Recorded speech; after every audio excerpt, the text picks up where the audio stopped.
Hello everybody, welcome to Meeting. I'm your host Grace Gyemfi, and today we have such a special treat for you.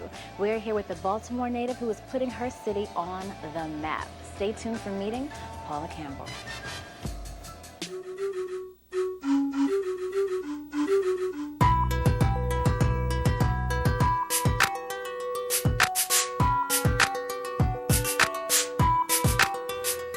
Hello everybody, welcome to Meeting. As promised, we are here with Paula Campbell. Paula, thank you for joining us on the show today. Thank you for having me. Now, the first time I got to speak to you was last year at the African American Heritage Festival. Now, it's been a while. It was 2005, it's 2006. What has happened to you in that time?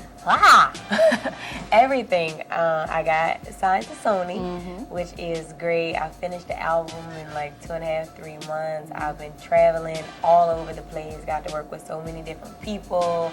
I have my own radio show. So a lot's been going on. A lot. She condensed it into a few sentences, but it is a lot. Take me through your journey to up until this point. Wow. Well, it was very hard just coming from the independent artist standpoint and working so hard and finally coming into a major label deal. Break down the difference for me, because people don't always understand the difference between an independent and a major. The struggles that you have to go through because you are putting out your own record, by yourself, right, without that major backing. Well, independently, it's a lot harder because you don't have the connections, you don't have the money that a major label can put behind you. But on the other hand, you get to grind it out, you get to do you don't have to wait for someone else to say it's time to go. Yeah.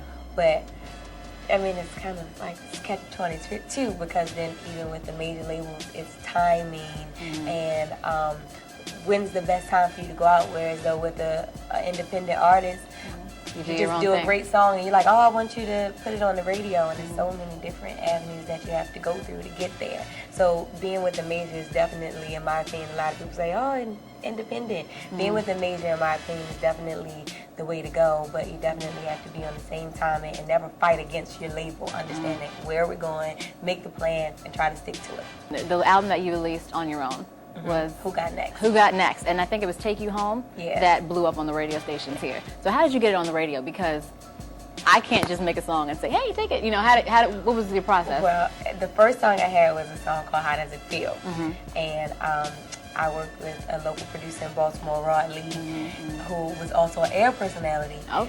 Two in one combo. Yeah, so he just kind of started playing the song in the clubs, and DJs had that link thing, and the other DJs liked this, so they were like, oh, give us this song. So everybody started playing it, and Dion, who was the programmer at the time, like, who's this girl?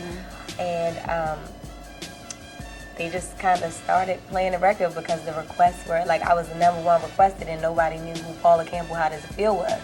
So when Take You Home came along, it was, I had like I had a ballad, I did a remix to Lean Back.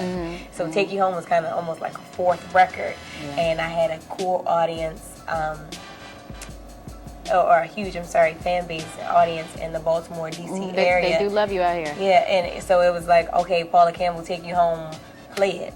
So it wasn't, I won't say it was so much of it here. It was definitely a lot of hard work because even with... So how did you build that fan base? Like, what was your grind? I mean, how did you...